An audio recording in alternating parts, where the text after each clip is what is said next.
বিশ্বকাপ ও এশিয়া কাপের বাছাই পর্বে মুখোমুখি হয়েছিল সিঙ্গাপুরের বিপক্ষে সাউথ কোরিয়া। সেই ম্যাচটিতে দক্ষিণ কোরিয়া 7-0 গোলের বড় ব্যবধানে জয়লাভ করে।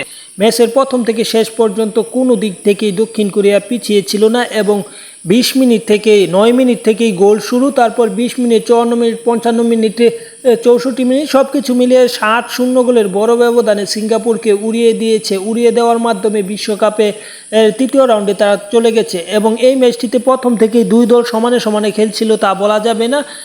উত্তর কোরিয়া প্রথম থেকেই আক্রমণাত্মক খেলেছে এবং জয় ছিনিয়ে নিয়েছে। এই ম্যাচ শেষে পয়েন্ট টেবিলে 13 পয়েন্ট নিয়ে শীর্ষে আছে দক্ষিণ কোরিয়া এবং অপরদিকে এই ম্যাচটি হেরে পয়েন্ট টেবিলে 1 পয়েন্ট নিয়ে সবার তলানিতে আছে সিঙ্গাপুর। এবং সিঙ্গাপুরের জন্য এশিয়া কাপ এবং বিশ্বকাপ মিশন প্রায় শেষই বলা যায়। যাই হোক, খেলার আপডেট পেতে এই চ্যানেলটি সাবস্ক্রাইব করতে ভুলবেন না এবং ছোট থেকে বড় সকল আপডেট পেয়ে যান।